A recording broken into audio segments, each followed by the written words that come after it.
Based on this community, I feel as though there has been a great injustice in being able to reach our community in wherever corner they lie. They've been grossly overlooked and grossly underestimated. And I do use the word gross. Please find the deepest meaning for yourself. I have something to say because they have asked me to do as such. Firstly, I'd like to extend to you an invitation to please come to the cafe on 6th and Davis and have a meal on one of us. We'll be glad to point you in the right direction to open that door of community engagement. That is an extension of the cafe as well, not just myself. As a community that has had, it's hard to remain censored when it impacts you personally. So, it's hard to remain censored. It's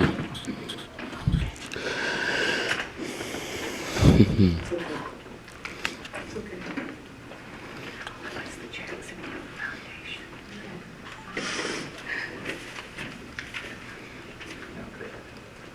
Sometimes it's not about what we say, but it's about how we feel, you know. There's more in that community, a vast reach of people that are full of love, compassion, and respect for one another. Being a part of that community is also your pleasure.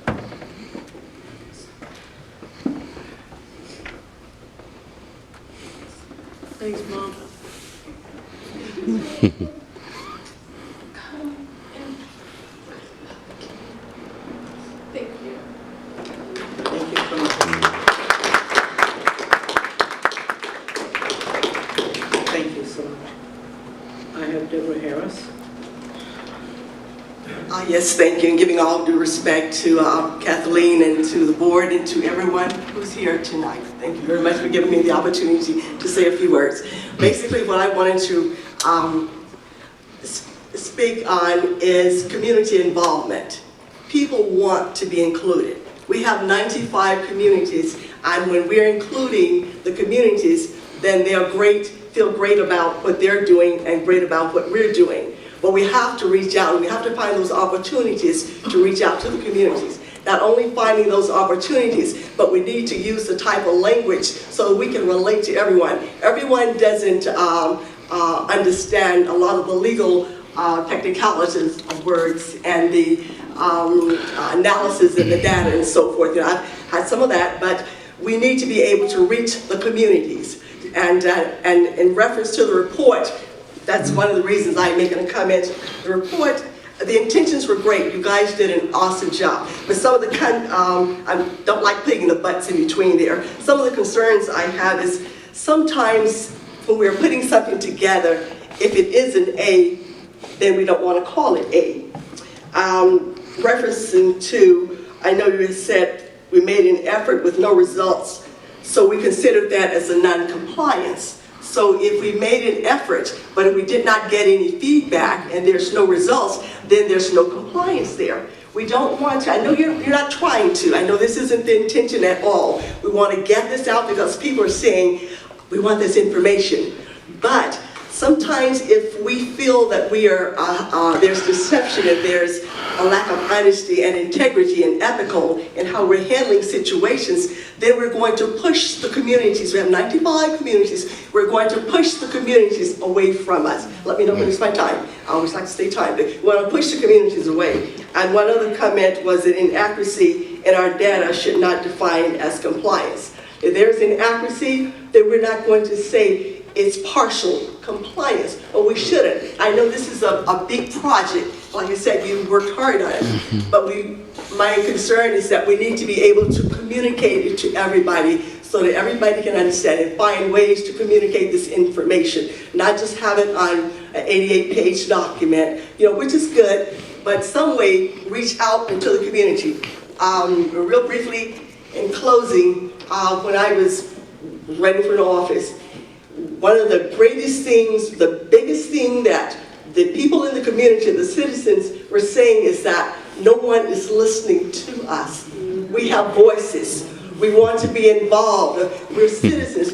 And when we reach out and include people, everybody, it doesn't matter what color, how tall, how short, what your disability, it doesn't matter.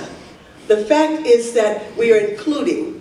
And when you include your children and at home and about things, we say they feel good about themselves and they're ready to support us in everything we do. Thank you very much for the opportunity, and we're going to work together. We're better together, right? Right. Okay. Thank you. Teresa Raver. So I just wanted to say that in January of 2015, when we had that event at my church at Bethel AME, and we had the dialogue for 4.5 hours with the COAB, the COAB, the mayor, the police union president, and a room full of lawyers and community members for about 4.5 hours. I know that the city brought in some recording devices. They had the audio set up. I hope you guys are listening to that. And I hope that the city put it on the record so that it could be given to the Department of Justice as well. Because the dialogue that happened during that time, we had an agenda that broke down exactly what was happening with this program. We even worked with Amy Ruiz to extend the amount of time for the application process. We as community members went out on your behalf as a marketing and PR community. We used grassroots. We didn't even have paper. We went and got paper from members of the COAB and different people in our community. We probably got thousands of flyers. We had hours of meetings. We had weeks. Probably, I would say more than 100 days getting community members ready for this opportunity to bring justice to James Chassie and other members of our community that have been killed by the police, have been treated with excessive force, have been dying in custody. We take this very seriously. I don't think that any of the community members that have ever come to this forum have come here because they want to be looked at as celebrities or they're trying to dysfunctionize this process. I think that they feel like they're obligated to stand up as they are based on this settlement agreement. And so when you guys made it clear to us that this process was not to demonize or criminalize the people that were most vulnerable in our community at this black church, 127 years old, with a lot of different community members, disabled, elder, people of color, people with mental health disabilities, children, the people that the police are killing. Those people, their family members, were in that church. You guys made a covenant as a system to work within this community. It has been broken at every point. The last meeting that I was at was in May of 2015, and at the time that that meeting was taking place, there was members of this audience and of the COAB that knew that there was another situation that was happening that had involvement with the police. Members of our organization that are community advocates and first responders were being intimidated and basically assaulted by the police during the meeting here, and no one thought that it would make sense to let us know that that was happening a couple of blocks down the street. This is at last Thursday when some of our members of Don't Shoot Portland were actually about to be tased and shot by the police during the time that they were trying to render first aid to people that had been shot. Those are people that gave you guys the value, that told the community, hundreds of their friends and family members, that this was a safe and clear process, that this process would work for us, that this process would get us forward. I can tell you right now, out of our organization, people that came into these meetings, that wrote their names down, that have testified, that have done the engagement part, a lot of them have had handcuffs on since we started doing business with y'all. The ones that haven't had handcuffs on, that still want to come in here and dialogue with you, they get intimidated, they get assaulted, they get insulted.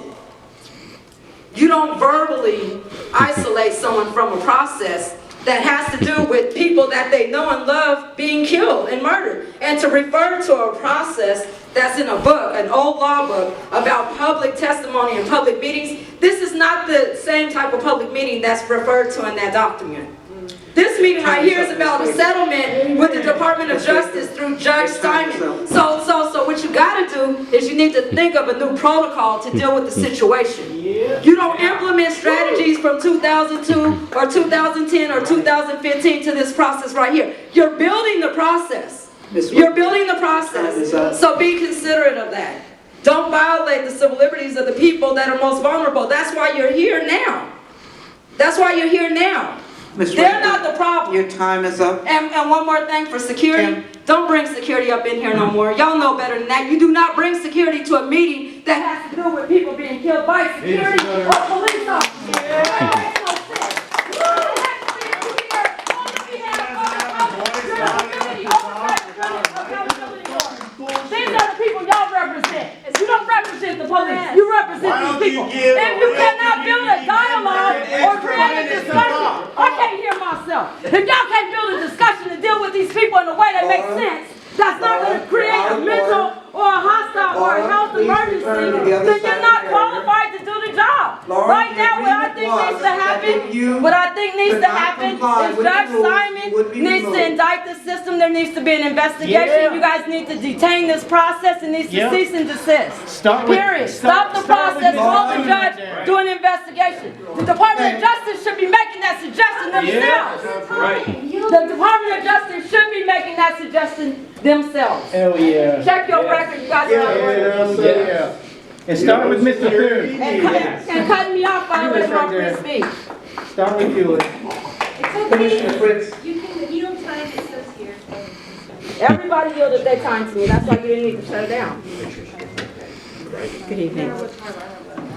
Thank you so much for all of the work that you do. I came to listen. I haven't been able to be here for a couple of months because I was busy getting... So we got a lady speaking propaganda. Please don't interrupt the speaker. Please comply with the things we've asked you to do. So as I said, I'm sorry I haven't been here for a couple of months. I am very impressed with the latest report and to see all of the work that's been done by the community members on the Community Oversight Board. Thank you for your volunteering. Thank you for all of the work that you do. Thank you for representing the community.